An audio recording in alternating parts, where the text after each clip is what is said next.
Good morning. It is 8:30 in the Tennessee Valley, and it's time for Inside Oakwood with Dr. Leslie Pollard and his special guest today. Good morning, Dr. Pollard. How are you doing today? Hey, good morning, Donna. I am doing really well. It's a great Monday to be alive. I'm doing Yes, really it well. is. It's really, really nice to be alive. It's a nice rainy Motivation Monday, but it's still a beautiful sunny day in our hearts, right? Absolutely, absolutely. My dear friend, Reverend Al Sharpton said, any day that I wake up is a good day. Rainy Yes. day is a good day. A stormy day is a good day. Sunny day is a good day. They're all good days when we're able to move around and to live and have great breath. We're grateful. Yeah. So, Dr. Pollard, before we get to our discussion and bring in our special guest, you have a word for us today. Yes, yes, yes. Before we bring on Attorney Sellers, one of the things that I've been thinking about, I'm writing a research paper right now on race theory. And one of the things that keeps striking me is the sharp contrast between the general evangelical church and, of course, the historic Black church. And the notion that the church has to become an agent for making sure that every citizen is treated fairly and equitably with justice. So I thought about this text in Micah chapter 6, verse 8, that says, He has shown you, O man, what is good. And what does the Lord require of you? But to do justly, to love mercy, and to walk humbly with your Yes. God. Yes. The historic Black church took that very, very seriously. The belief that our lives matter enough that in this democracy, we have to make sure that every citizen is treated fairly, equitably, given and receive the portion of God's goods that is due to them. So that's a key verse for the historic Black church. And when you look at the civil rights movement, what do you see? You see a lot of the church driving the ethos, the ethics, the purpose, the appeals, the advocacy. And we at Oakwood University, we have an entire generation of young people who have committed themselves to doing justice ministry. So this text I'm dedicating to them this morning, many of our graduating seniors, I dedicate this text to you. He has shown you what is good. Do justly, love mercy, walk humbly. Do those things and watch the impact it has on our society. And our guest this morning is all about that kind of impact. And we welcome him this morning, Attorney Sellers.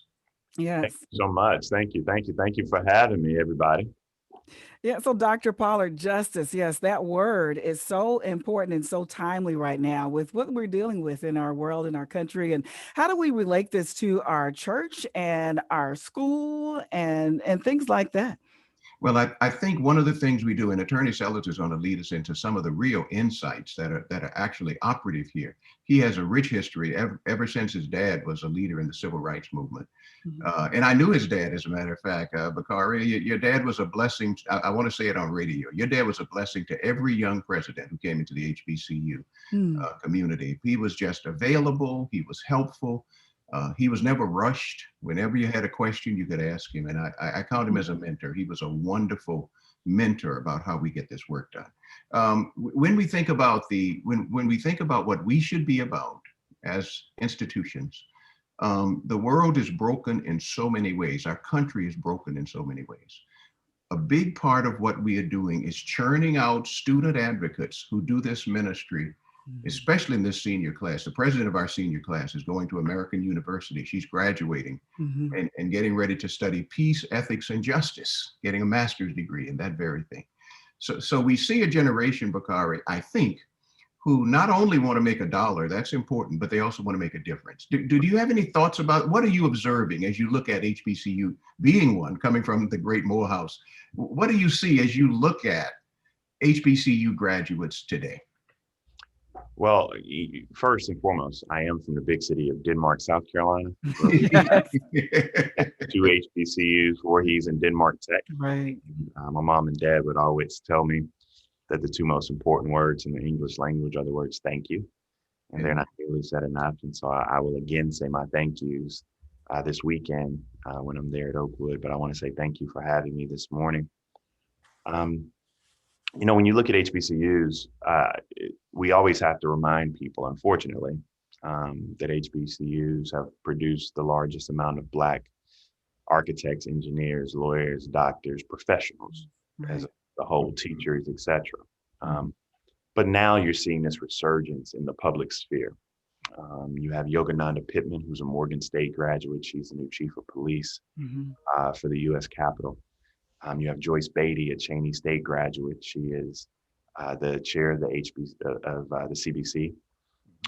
You have Raphael Warnock, first Black senator from the great state of Georgia, graduated from Morehouse.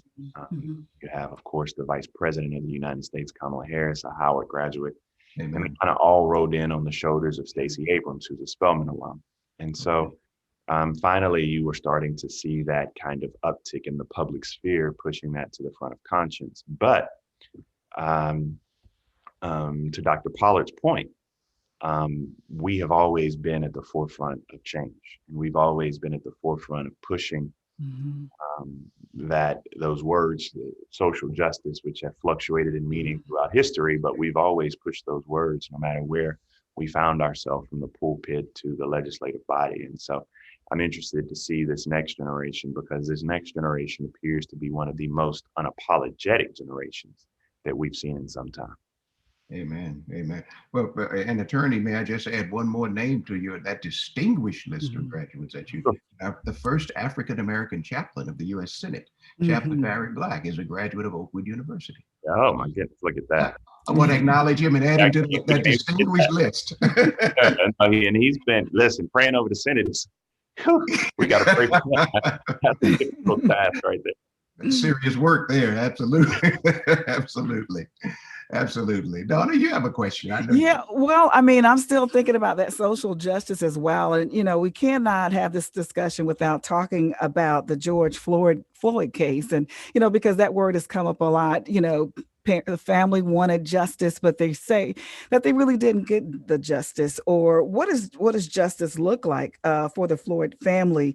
What are your thoughts on that debate? What is justice now? Well, that's a good question. I mean, I'm someone who was pretty ardent and strident in my position, remained that way, that the verdict that we saw was not justice. It was something that should give us hope, because we haven't had much of it, which is accountability. But by no means was it justice. Justice is having George Floyd still here. It's justice. Yes. And so what we have to do is destroy the systems that allowed for George Floyd to be brutalized. I'm going out as soon as I leave you all. I'm putting on my dark colored tie and going to organize it at the waterfront in Elizabeth City and meet up with your good friend, Dr. Pollard, Al Sharpton, and we're going to go over and we're going to have another, worldwide televised funeral. We just had Dante Wright week before last, and now we have Andrew Brown Jr. here in Elizabeth City. And so we have to deconstruct these systems that are taking us away at rapid rates and reimagine what those systems should look like.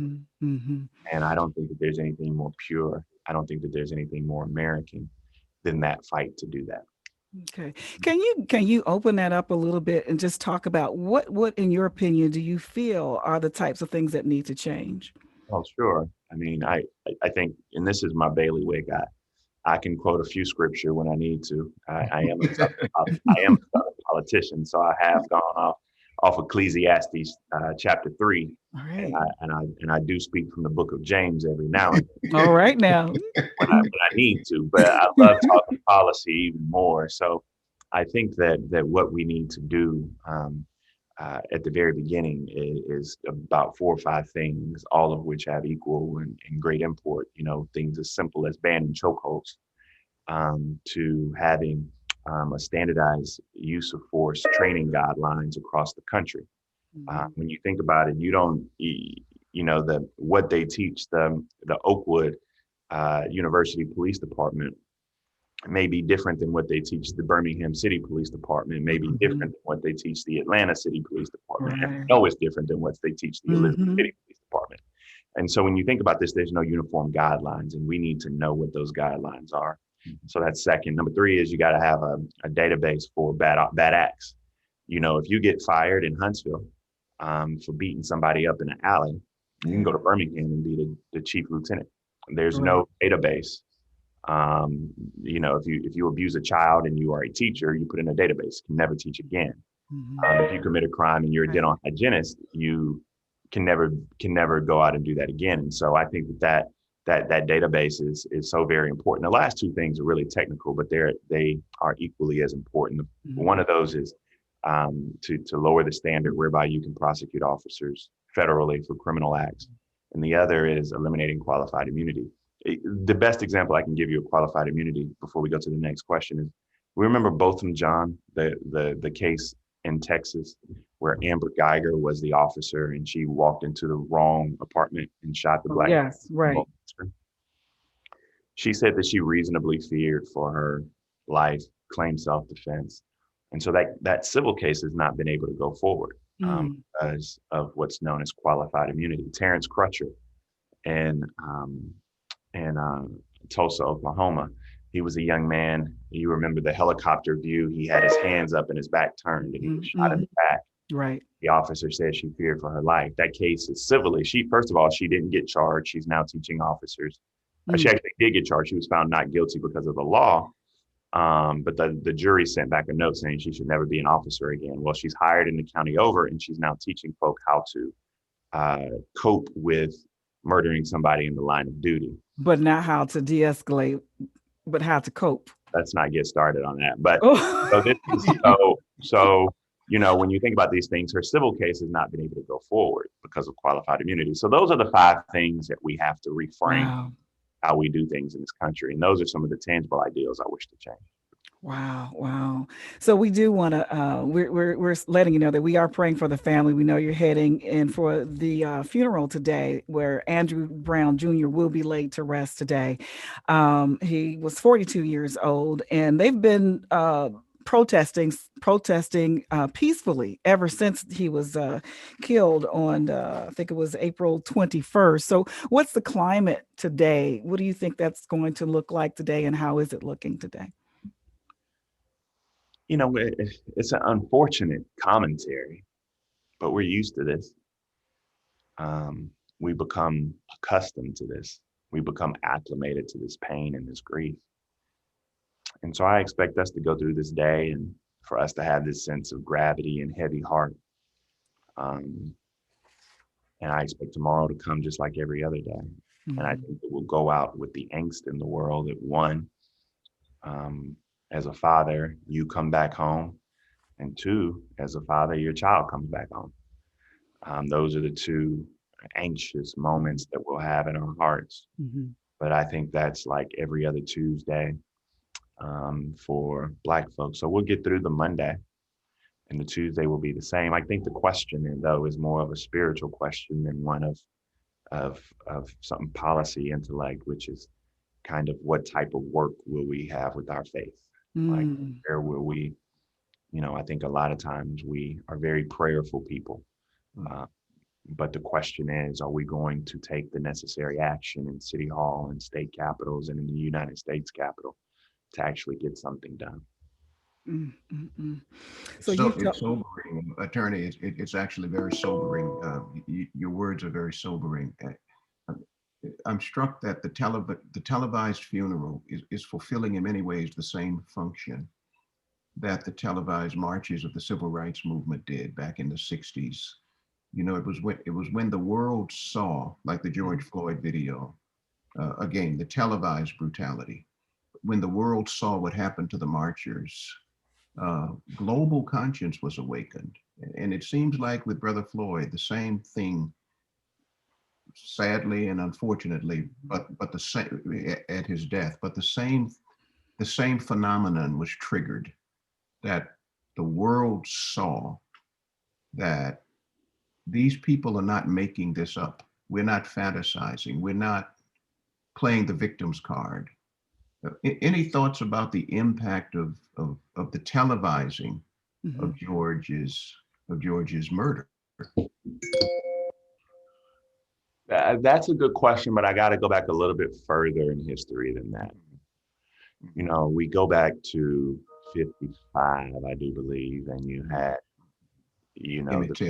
the brutal beating of Emmett Till, and before you could be televised on MSNBC, and then, you went viral in Ebony Magazine. And we saw that, but we missed that moment, right? Right. You think about the beating on the Edmund Pettus Bridge. That nightly news broadcast was the first time that white folk outside the South had seen black folk brutally beaten, dogs, water hoses. They had read about it and heard about it, but they had never seen it before. Mm-hmm. And so the Edmund Pettus Bridge, but we missed that moment. So George gives me some sense of hope, but it's a cautious optimism Mm-hmm. that we missed that moment. Mm. So, with Dante, you get down, but you get hopeful again that we're in another moment. Maybe we can capitalize. With Andrew, you get down, but maybe you get hopeful again that maybe we can capitalize. And so I don't know the answer to your question yet, because I'm not sure that we have fully appreciated the moment yet. But I can say here we are again, and we have another chance. And sometimes all God gives us is chances to do right. And I appreciate just the opportunities he gives me. I think it's on me to actually take advantages of those moments. Mm-hmm. Now let's shift the conversation now. Let's talk about voter registration and reform there. Can you help us understand these types of legislations that are coming through now in different states, and how are they truly impacting? Some people don't understand, why it's a problem, or why they're doing it. Is this necessary? And why should we be fighting it? All of those questions. Well, look, if your right to vote wasn't important, they wouldn't be working so hard to take it from you, right? I think you got 39 states right now that are going out and implementing laws. Florida was so stupid that Republicans are now looking at each other like, wait a minute, this might be too hard for even Republicans to vote. Like they're worried about their own base. It was a story that came out this morning. We should be living in a country where it should be easier to get access to the ballot box, not made more difficult. I think we look back at all of those individuals who sacrificed so much, like a George Elmore, for example, in 1946. All of these individuals who paid that ultimate price to gain access to the ballot box. But I have concern because it infringes upon our rights. But I'm also not as worried as some, because Black folk always seem to jump over these barriers when it comes to the ballot box.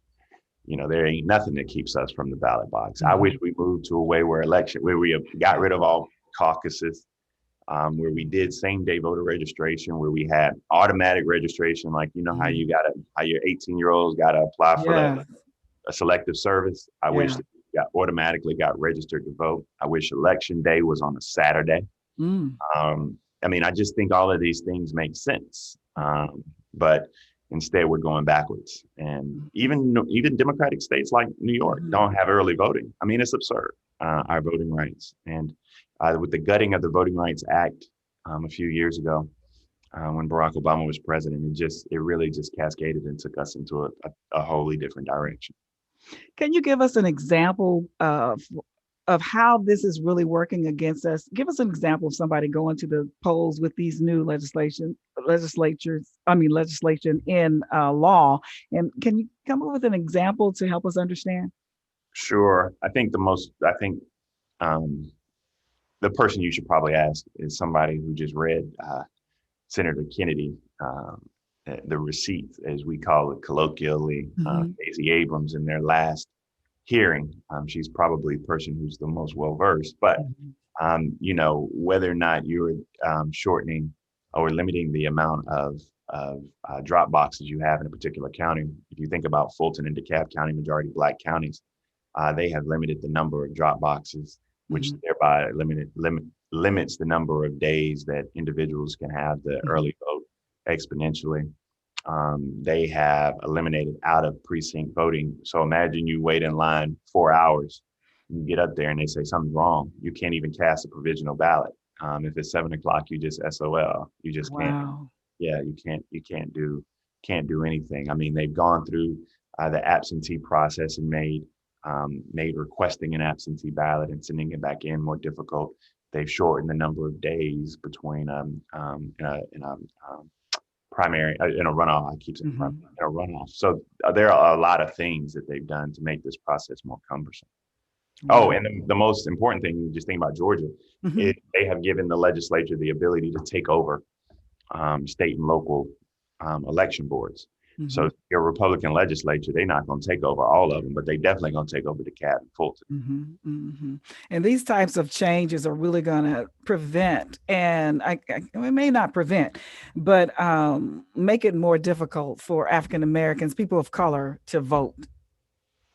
No That's question. the bottom line. But it was built on a big lie and perpetrated, because of a lie. And I just, for me, it's I can't quite wrap my head around people having one of the most participatory elections in American history and then saying we don't want all these people to participate. Mm, It just doesn't make sense. And so when you're not winning the games, you change the rules. wow. Dr. Pollard. Wow. Well, absolutely. Again, as we think about this, all in the name, and the irony is, it's all in the name of election integrity. It's all in the name of election integrity, which is the what you say, the oxymoron, right? Mhm. So, attorney, when you think about the role that HBCUs play, you're a graduate of HBCUs, your dad was president of HBCU. Tell us where you see us fitting. These graduates you're going to be talking to, what would you say to them? They're going to be listening to every word you have to say on Saturday night. What would you pour into their spirits that would give them the courage and the commitment and the confidence and the conviction to go out and to make a difference in the areas that actually impact the lives of our people, our children, our children's children? Well, the first thing I would ask them to do is pray for me to get back at a reasonable time on Mother's Day on Sunday morning. My wife don't kill me. She's been asking about Mother's Day for 3 weeks now. And I'm going to be gone on Saturday night. And I don't know why they got this graduation so late at night, but I cannot be back Sunday morning. So I want Thank you for accepting it. Thank you for accepting it. Thank you. And thank her for us, please. Thank you, dear wife, for us, please. But I want them to have some sense of urgency. I think that people remember King's "I Have a Dream" speech, and they get caught up in the rhythmic cadence of "I have a dream that one day we shall," and they forget about the most important part of that speech when he talks about the fierce urgency of now. Mm. And so I want them to have that level of urgency. I want them to become a part of something larger than themselves. I want them to practice self-care. That's something that is not done enough. And at the end of the day, I think my theme is very simple. I just want them to go out and change the world. Mm. That is a goal that we can all accomplish together. We just have to do it. Like, how do you eat an elephant, Dr. Pollard? You eat an elephant One bite at a time. One bite at a time. Unless we got to go out and get it. And so we'll focus on those themes. We'll drill down on it, and we'll let them know that if they're going to be if they're going to be a doctor, then they need to be David Satcher, right? If they're going to be a scientist, then they need to be George Washington Carver. If they're going to be a politician, they need to be Nelson Mandela. And so in all things that they do, they have to do them so well that no man living, dead, or yet to be born can do them better, to quote one of the greatest historically Black college presidents ever, Benjamin Elijah Mays. Wow. Well, let me ask you a personal question along those lines. As you say, you want to encourage our young people to really get out and make a change. In our climate, in our society now, it's really dangerous to think differently from somebody else. So how do you deal with the fears of saying something that may not be common or, accepted, and, but that this is the right thing to do and this is the direction we should move in? How do you stand strong against the fears of being attacked and things like that? I don't think about it. Probably don't think about it enough if you talk to my wife and my dad, actually. There's this belief, and this is probably somewhat, it's juvenile, I guess, to a certain extent, but there's a belief that if you're doing what you believe in and you're doing what's right and what's just, then he will protect you. Mm. I am only going to be here a finite amount of time, and so I'll deal with those fears when I can't sleep, when I'm tossing and turning. Yeah. But I can't allow those fears to prevent me from doing the work. And so I've never really been on a case outside of some, I go to trial every 2 or 3 times a year, and they'll have security in the courthouse, but I've never needed security. We have off-duty officers from other counties and other departments that are walking myself and Benjamin Crump and Harry Daniels around the city of the city. I've never been a part of that. Wow. It's just a different environment that we're in now. And, we are always unashamed to ask for prayers, but that fear, even if it does resonate in my heart, it will never stop me from doing the work. Wow. So you do have a strong prayer life, and you believe in God and trust and have faith in God in everything that you do. Oh, no question. Sometimes since I don't know the scripture as well as some, I just resort to gospel songs and say we know he didn't bring me this far to leave me. Yeah. My wife and I, we turn on Sunday mornings every morning. We have twins, and so we don't really go out the house too much when we don't have to. Especially my daughter is immunocompromised, so we don't go out too much. But we turn on the gospel music and cook breakfast together and let the kids have a little praise and worship service, and they jump around and dance, and that gets us through. And the funny thing is, I always tell folk that if you ever want to schedule something with Ben Crump, Ben is like 24/6. And I remind folk that if you need something from Ben, do not call him on Sunday morning. Wow. He's in church, huh? Every single Sunday morning, he goes back to Tallahassee, no matter what's going on in the world or how he has to get there. If he has to leave on the first flight on Sunday morning. Wow. Always in church on Sunday morning with his family. We probably shouldn't have shared that, because now we have all these people rushing over to the church. Whatever it takes to get him in the door. Whatever it takes to get him in the door. Wow. Bakari, do you believe that Ben is the 21st century Johnny Cochran? I think Ben is the 21st century Ben Crump. Okay. I think that. Elaborate, please. Elaborate. No, I just think sometimes we got to let folk rest. And I want to let Johnny rest. He represented Black Panthers. He did the work in the movement. Ben has a lot of similarities. Ben represents everybody from the family of Tupac Shakur to, victims of police violence. And we both say that we wish that this wasn't a part of our practice. If there was any practice area we could shut down in this country, please shut this down. But here we are. He is one of the most savvy, brilliant country folk. He's from Lumberton, North Carolina. I don't know if y'all know where that is. I know where that is. Yeah, I've been there. And live in Tallahassee. The boy went from country to countryer. All right, so Tallahassee may be the capital, but it's country too. So, we get along quite well, and we just, we laugh every time we hug, every time we see each other in the morning, or we leave each other. We say we love each other. Life is short. We're going to try to do the work. Well, Dr. Pollard and Attorney Bakari Sellers, we're so thankful that you joined us today. You're going to be the commencement speaker for Oakwood University's commencement on May 8th. That's coming up this Saturday. Dr. Pollard, share with us and our listeners how they can view this. Yes, so you can view on, of course, YouTube at the Oakwood University Facebook channel. You can also view it on our YouTube channel. We will be broadcasting.